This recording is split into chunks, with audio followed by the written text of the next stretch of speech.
Let's talk about taxation in Pakistan. The government seems to have a very distorted view of what rich or wealthy means. People who are employed in the private sector apparently are made of money simply because their earnings are transparent and they can be conveniently skimmed off the top. This misguided view allows the government to justify heavy taxation on this group without providing any corresponding services or benefits in the event of mishaps like unemployment or illness or death.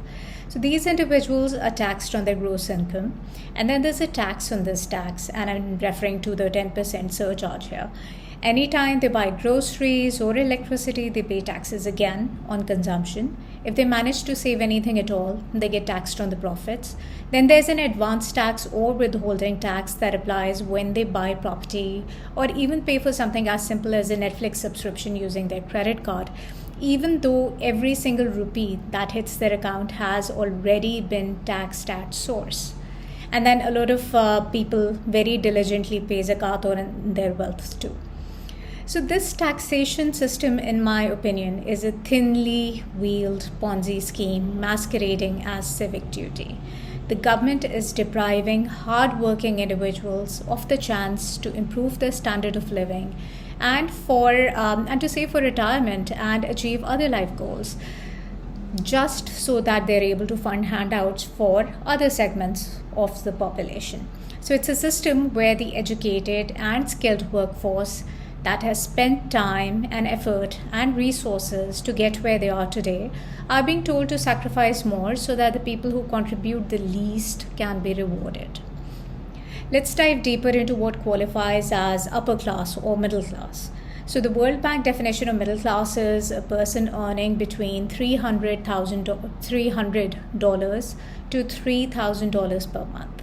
In a single income household with 3 dependents, this range would mean somewhere around $1,200 per month to $12,000 per month per household.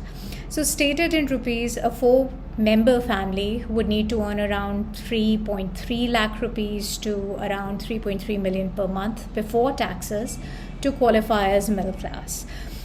Now the upper end seems like a lot, except when you take away 33% of it in direct taxes and then add the cost of utilities, education, healthcare, security, where they receive no support from the government, they aren't really building wealth. There's no social safety net and pension for the middle class, which means when they stop working, they're on their own. And the stark reality is that many of these households will never reach financial independence. They will continue to make life and career choices based on financial necessity, which means doing what pays their bills. And when they retire, they'll struggle to meet their living expenses. Let's lay out what financial independence even means. So let's say your monthly household expenditure is $1,000, and I'm using dollars as a currency because it tends to hold its purchasing power better than PKR, which tends to lose its purchasing power in steep drops. So we'll do the math in dollars and then convert it whenever we need to. So in this example, if you need $1,000 per month, you need $12,000 as spending money for a full year. And if you stop working at 60 and expect to live for another 25 years until 85, you will need your annual expenses of $12,000 times 25, which is $300,000 in savings to be able to retire comfortably. And this has to be over and above the house you're living in or the car you're driving, because you're not selling that to fund your expenses, right?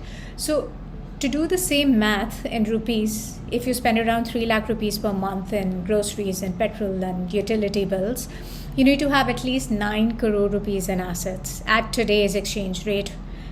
If the exchange rate is, say, 500 rupees to $1 when you retire, you will need 500 times $300,000 or rupees 15 crore to retire comfortably. So flipping this, it also means you need to save like $1,000 a month every month for the next 25 years to be able to save that kind of money to retire. And I've just assumed that the rate of return on your investments will cancel out your inflation.